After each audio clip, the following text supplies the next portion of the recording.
La Terre est malade. Serait-elle au plus mal, au dire de ces experts, car ce n'est pas normal de voir ainsi la Terre? Étant à son chevet, ils ont diagnostiqué son mal, on le connaît, la Terre est fatiguée. Tu te portais si bien, pouvant tout supporter depuis les temps anciens. Tu nous as tant donné. Jaillissant de tes sources, fontaines et ruisseaux, que l'homme dans ses courses n'a pas vu le cadeau. Et pourquoi t'amputer en rasant tes forêts? La vie est menacée, on le dit et c'est vrai. Et toutes ces fumées, s'élevant vers le ciel, il est temps de crier « Arrêtez, c'est mortel !» Il faudrait te soigner pour conserver encore la force et la santé que réclame notre corps. Il paraît que c'est nous qui sommes concernés, ressemblant à des loups, prêts à tout dévorer. Et si tout se dégrade, c'est nous les accusés. La Terre est malade à cause de la société. C'est très bien. Alors, je crois que vous avez mérité d'aller manger tranquillement et d'une bonne récréation. D'accord? Quel texte?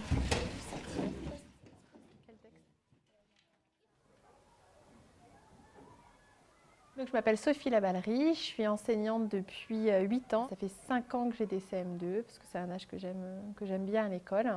Et voilà, j'ai 33 ans.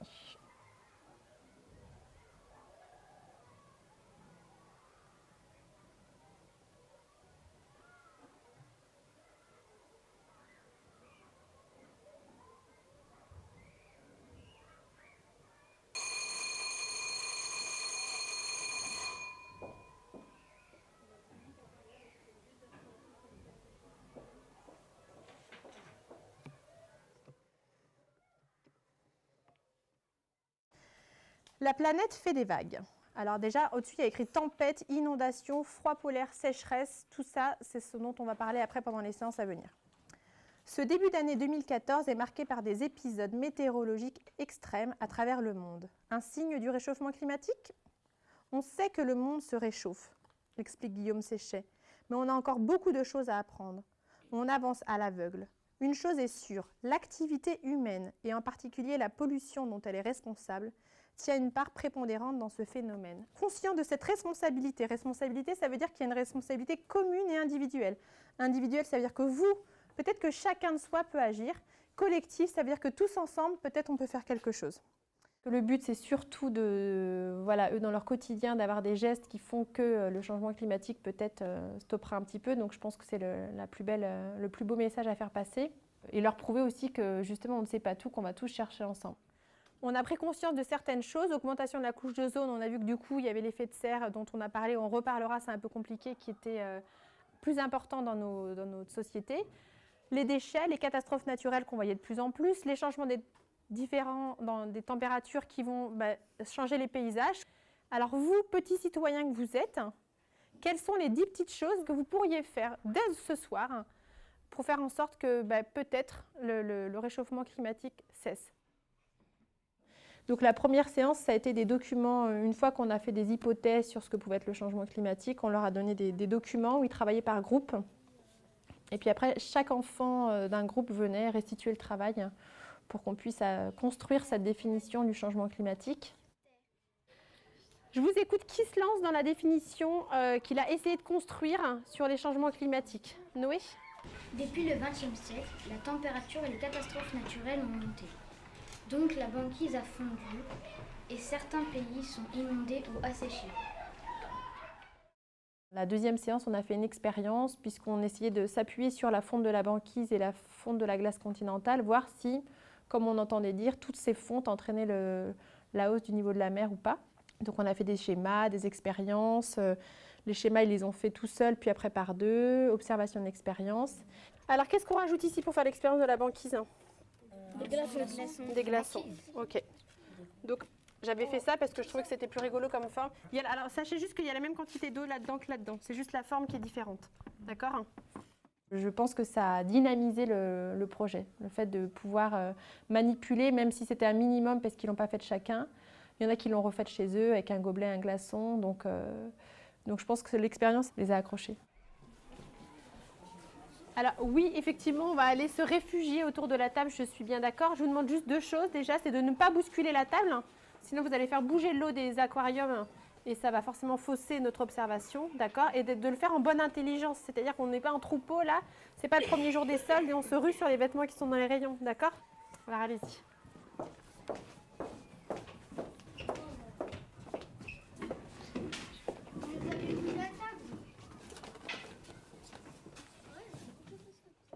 Nicolas, qu'est-ce que tu peux nous dire sur l'expérience de la banquise? Qu'est-ce qu'on observe finalement?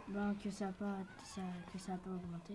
Alors que Pauline, pour la glace continentale, qu'est-ce qu'on peut dire?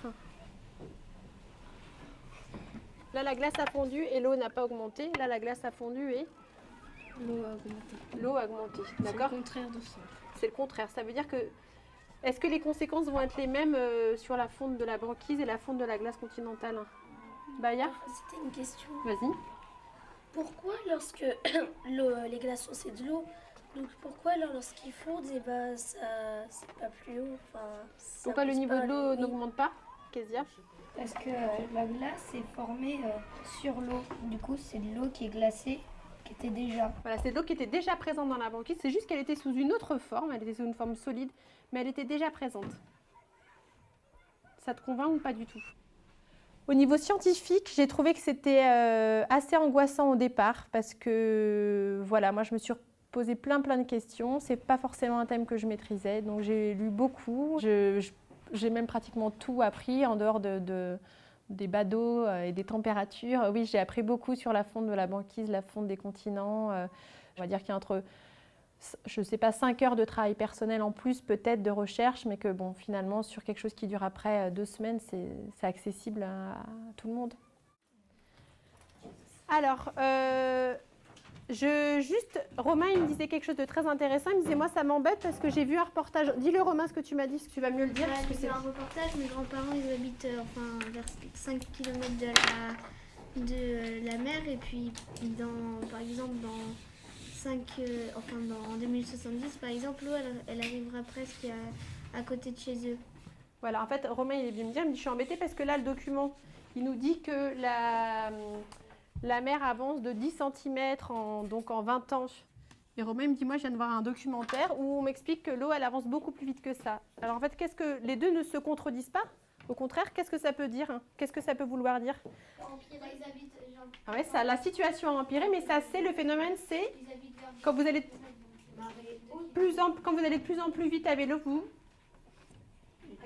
ça s'est accéléré, exactement. Et puis après, la troisième séance, c'était donc, on n'observe que la fonte de la glace continentale a des conséquences. Quelles peuvent être les autres conséquences à niveau planétaire? Et là, c'était à nouveau une étude de documents pour qu'ils puissent mesurer chacun l'importance des changements climatiques. Alors, la première question. Quels sont les risques associés au changement climatique? Dans votre texte, pas ceux qu'on a inventés, qu'on a eu de séance, ce document, il vous dit quoi? Il y aura des inondations, alors vas-y. Le réchauffement atteindra très probablement. Effectivement, sur la carte, il y a 3 petits cycles, inondation, sécheresse et forte... c'est quoi le troisième déjà? Feu de forêt. Les feux de forêt, voilà. On ne comprenait pas à lire en fait. Et je suis assez pessimiste par contre sur la transmission de ce genre d'apprentissage pour faire quand même beaucoup de projets depuis beaucoup d'années. Je pense que ça aura un effet à court terme, peut-être les 2-3 prochains mois qui viennent. Moi, je pars du principe que nous, on sème des graines et qu'il y en a quelques-unes qui poussent et puis d'autres, à force de les semer, peut-être que ça va être... voilà. Donc il y en a quelques-uns qui m'ont dit, maîtresse, on fait attention à notre douche, elle est moins longue, elle est moins chaude. Après, pendant combien de temps, ça, je ne sais pas. Je lis la conclusion et quand vous avez trouvé le mot qui manque, on fait comme en histoire, d'accord? Au cours du siècle prochain, le changement climatique... Ah non, vous levez la main, comme en histoire. Ce changement climatique, il fera disparaître quoi? Rose cache. Les espèces d'animaux. Il fera disparaître des milliers d'espèces vivantes un peu partout sur la Terre. Ouais, sur la planète. Ça veut dire que voilà, ça c'est la conclusion de tout le travail qu'on a fait. Qu'est-ce que le changement climatique? Qu'est-ce que la fonte de la banquise et des glaciers? Les conséquences du changement climatique. D'accord? Ça, vous l'écrirez, mais plus tard, parce que d'abord, on va chanter la chanson que vous deviez apprendre pour aujourd'hui. D'accord? On va se mettre... Moi, j'avais besoin, et puis aussi pour le rendre réel, et puis pour prouver que tout le monde était concerné, voilà, de trouver des poésies sur ce thème, de trouver des chansons, de trouver... Parce que je trouve aussi que c'est aborder un sujet par différents biais, avec des phrases poétiques, un article de journal. S'il y a des journalistes, des chanteurs qui s'y sont intéressés, c'est qu'il y a un vrai problème. Donc moi, je pense que c'est aussi les poésies, la musique, l'art plastique qui a fait que voilà, tout le monde s'est lancé dans cette aventure commune.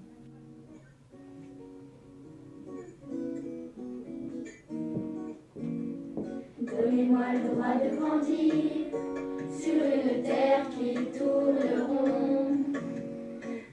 protéger l'air que je respire, que je remplisse mes poumons. Donnez-moi le droit de courir et des chemins à traverser. Laissez-moi l'envie de partir en haut des arbres pour rêver. Je suis un petit homme, la tête en l'air, les pieds sur terre. Rendez-moi la planète comme je l'ai eue, comme elle est faite. On a presque tout appris, voilà, on a tout découvert. Donc si l'école peut vraiment porter ces messages, oui, je pense qu'on est là pour ça. La planète comme on l'a eue, comme elle est faite. Donnez-moi le droit de sentir le vent qui glisse sur ma peau. Apprenez-moi à découvrir le langage des animaux.